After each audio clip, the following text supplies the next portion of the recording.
Hi, everybody. Thank you for joining us today at our virtual Education Abroad Fair Week. My name is Whitney Ewing, and I'm the Assistant Director of Education Abroad at the Center for Global Education. I want to thank Jay Shamlin, our Senior International Officer for the Northeast and Midwest, the University of Glasgow, for joining us today and to share a little bit about what it's like to live and learn in Scotland at the University of Glasgow for a semester or maybe even longer. I hope you enjoy hearing from him. Just a couple things before we get started. All participants except for presenters are muted right now. If you have any questions, please go ahead and type your questions in the GoToWebinar control panel. At the end of the presentation, I'll then ask Jay those questions and he can share his answers so that everyone can hear. Just a couple more reminders. When you are ready, please make an appointment with an Education Abroad advisor to discuss the next steps in your Education Abroad process. We do suggest starting to plan early, so even if you're a first year or sophomore and you're not thinking about going abroad until maybe your senior year, still start planning now. I'm going to share the link to our advisor, Callum, so you can make an appointment with her when you are ready. Lastly, if you are interested in studying abroad next fall 2021 for the whole semester, applications are due by midnight on November 10th. You will need to meet with an Education Abroad advisor in order to start that application, so make sure you're not delaying on that. Jay, thank you so much again for coming to us. Chicago native, Jay, so he's not far from us, guys, but you are currently in Ohio. Thank you again for taking time to be with us. Take it away. All right, thank you guys. Yeah, I went to Cheer High School and I'm from Glasgow, so trust me, I'm familiar with NCC. So thank you guys so much for having me. I'm here to talk about University of Glasgow and studying abroad. You know, I know a lot of students who end up studying abroad and might extend it another semester, or they realize they want to go on to a master's program. But I'm your point of contact for if you want to talk about study abroad, post-grad. Whitney can guys help you with more of the application process and what's specific to North Central. But, you know, I am able to really answer any questions about living in Scotland, Glasgow, all that fun stuff. So let's do a little bit of a history lesson. So we're founded in 1451. We're an ancient Scottish university, and we're the fourth oldest English-speaking university in the entire world, behind Oxford, Cambridge, and St. Andrews. We have a lot of history. A lot of people come to the UK for the great architecture and, you know, just like the history of the country. You know, we have over 250 different clubs and societies and organizations. You know, we were voted actually the most friendly city in the entire world in 2015. A little fun fact there.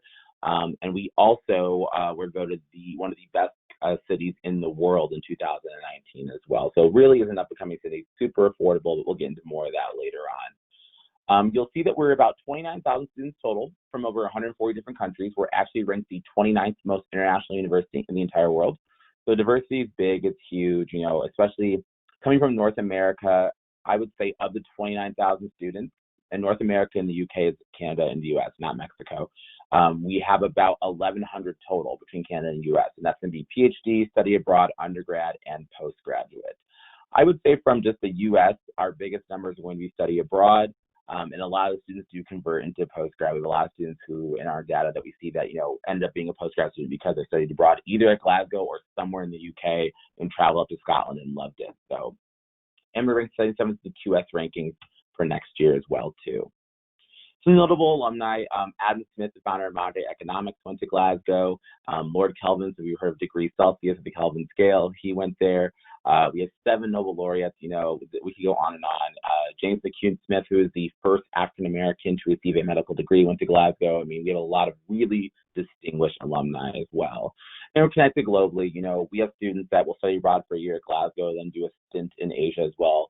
It just kind of depends on what it is that you want to do. Most students do study abroad for just a year, but we are connected to over 400 different universities throughout the entire world. And I'll tell you right now, it's a lot easier when you're coming from the UK versus the US, as you can imagine, in the state of our world. Scotland was voted the most beautiful country in 2019, and it really is great that, you know, right outside of Glasgow, about 30-45 minutes to run into Loch Lomond, which is one of the famous lochs. Loch is a lake, in case you're wondering. And you can go on a fantastic hill walk throughout the countryside. You know, I think these are mountains, but they call it a hill walk. If you're into the outdoors, it really does look picturesque. I go twice a year, and we do a hill walk every time we go. But as I said, we're voted in the best cities in the world 2019. You know, we're number 4 in terms of size. Glasgow is only 1 million people as a city, 985,000 to be exact. And Scotland as a country is only 5 million people. So it is a country where there are more sheep than there are people, but you are in the largest city, which is what I love so much about Glasgow, is the fact that, you can be in the countryside in 30 minutes, but we are more of a city kind of vibe, which I think a lot of people in Naperville, you kind of get used to, being so close to Chicago. But we're located in the West End. So if you're from the Chicagoland area, if you know Chicago really well, I like to say it's like being from Tilson or Wicker Park or Logan Square to the Loop, all right? It really is a quick distance to get to the downtown city center, maybe a 15, 20-minute walk. So more of a neighborhood feel.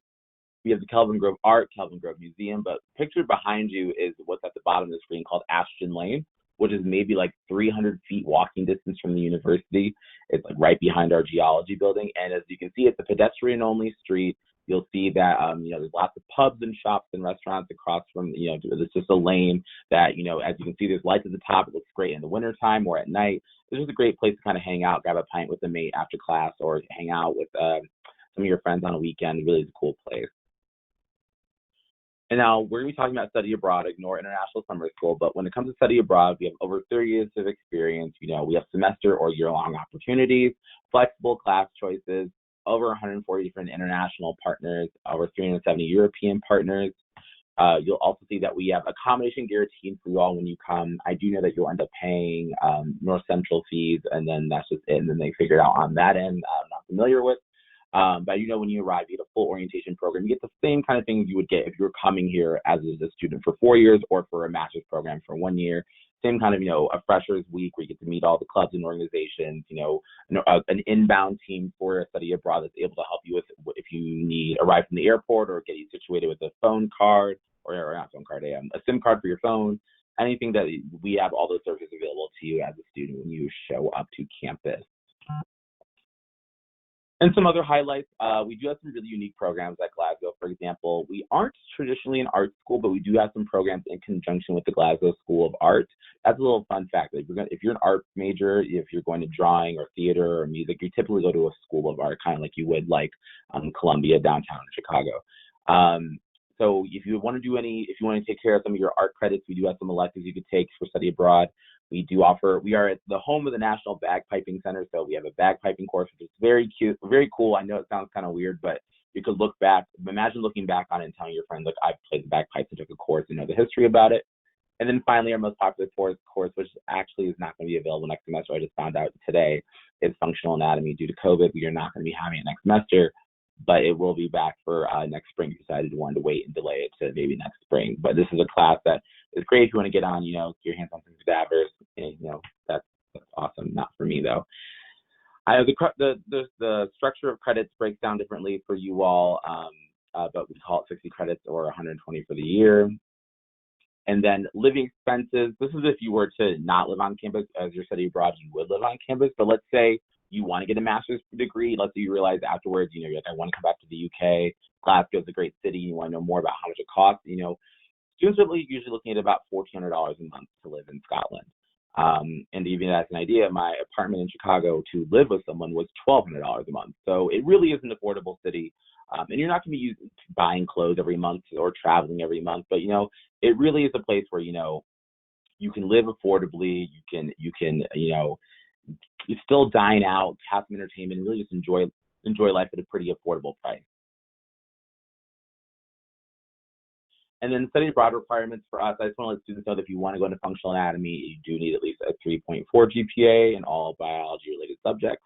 And I do know that I'm sure North Central College has their own criteria in terms of study abroad, but usually at least a 3.0 for us for you to be considered in. I will tell you right now, I have a lot of students who ask, do you cap students? And the answer is no. We would love to have as many students as we can from the states that want to study abroad in Scotland. It's just a matter of, so if we have 11 that want to come, we have 11 spots. So it is something that is an option for you all.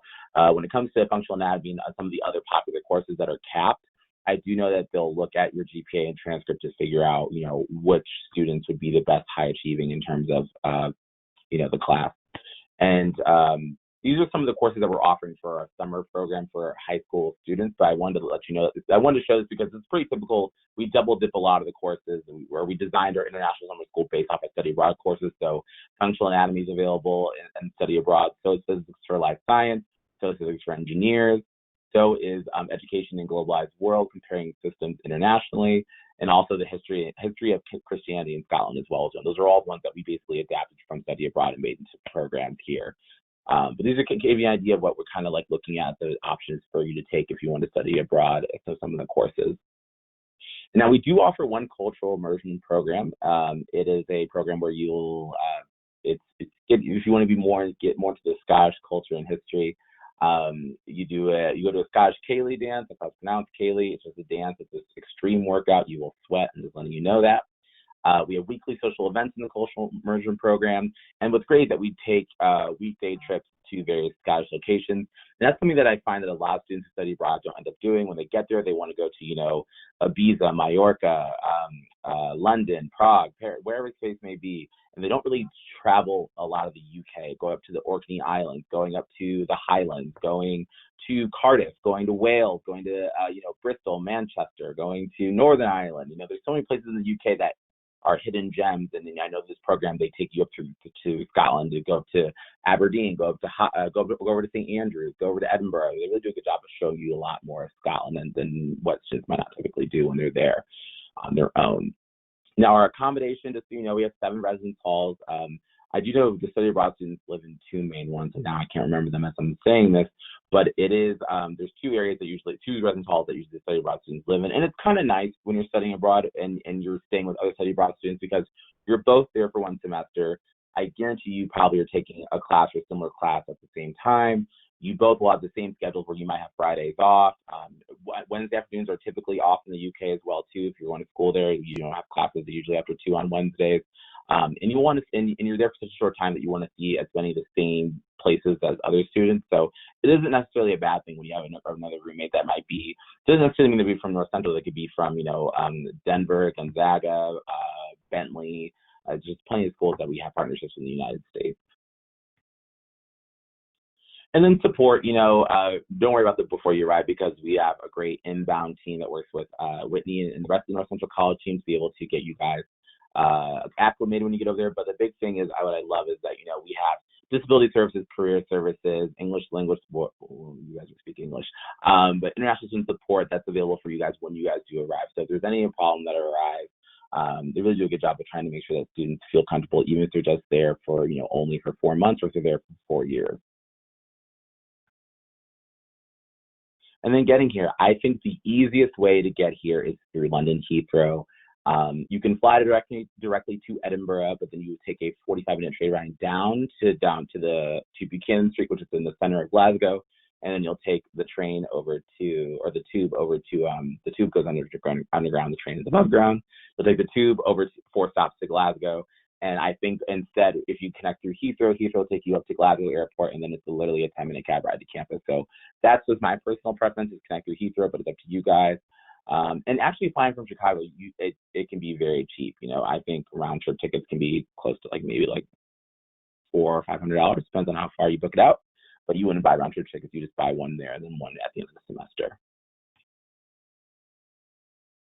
And then if you have any other questions, these are fantastic links and emails to reach out to for studying abroad. Don't worry about International Summer School. You're the Study Abroad program. So visiting students at glasgow.ap.uk, or my information, which we'll put at the end at the presentation, or we'll get when you can get in contact with me. But my name is Jay Shamblin, and I am the one that works with students from the Northeast and Midwest parts of the United States. And that is going to be the rest of, that's pretty much everything that I kind of covered. So that is it, Whitney. Awesome. Thank you so much, Jay. Thank you so much for being with us today. Again, guys, if you have any questions, feel free to submit them in the question piece, and we'll go ahead and answer those. Thank you.